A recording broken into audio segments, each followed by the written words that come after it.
तर राहुल गांधींचा आज पुण्यात होणारा छात्रों की गुंज या कार्यक्रमाबाबत ठाकरेंच्या शिवसेनेचे खासदार संजय राऊत यांनी भाष्य केलंय। तसंच काल रात्री पुण्यात झालेल्या राड्यावरून राऊतांनी सरकारवर जोरदार हल्लाबोल केलाय।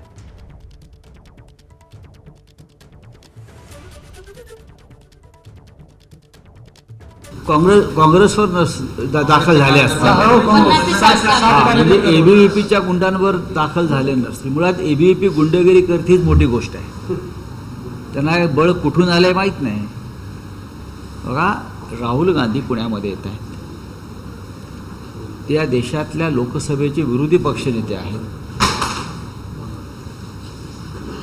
या देशाचे ते नेते आहेत। जरी एबीव्हीपीला ते मान्य नसलं किंवा मोदी शहा मानत नसले तरी भविष्यामध्ये पार्लमेंटला राहुल गांधींच्या समोरच विरोधी पक्षामध्ये ह्या लोकांना बसावं लागणार हे त्यांनी आता मानसिक तयारी केली पाहिजे। पुण्याच्या पोलिसांनी त्यांना 30 अटी टाकलेल्या आहेत। देशाच्या प्रमुख विरोधी पक्ष नेत्याला लोकसभेत असलेल्या 30 अटी टाकलेल्या आहेत।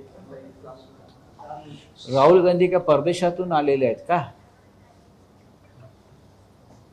राहुल गांधी या देशाचे नागरिक नाही आहेत का?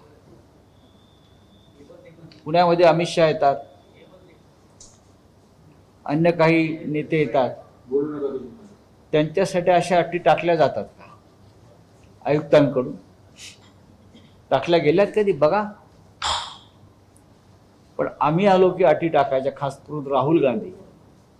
मग युवा की आवाज म्हणजे काय असतं? हे वंदे मातरम म्हणजे युवा की आवाज, बाकी काय ना, बेरोजगारी, महागाई, नोकऱ्या, ही युवा की आवाज नाहीये का? वंदे मातरमचा आणि भाजपचा संबंध आला कधी? वंदे मातरमचा आणि भारतीय जनता पक्षाचा अजिबात संबंध नसून वंदे मातरमचा आणि काँग्रेसचा संबंध, ज्यांचा स्वातंत्र्य लढ्याशी संबंध नाही त्यांनी वंदे मातरमची उठाठेव करू नये या मताचा मी आहे।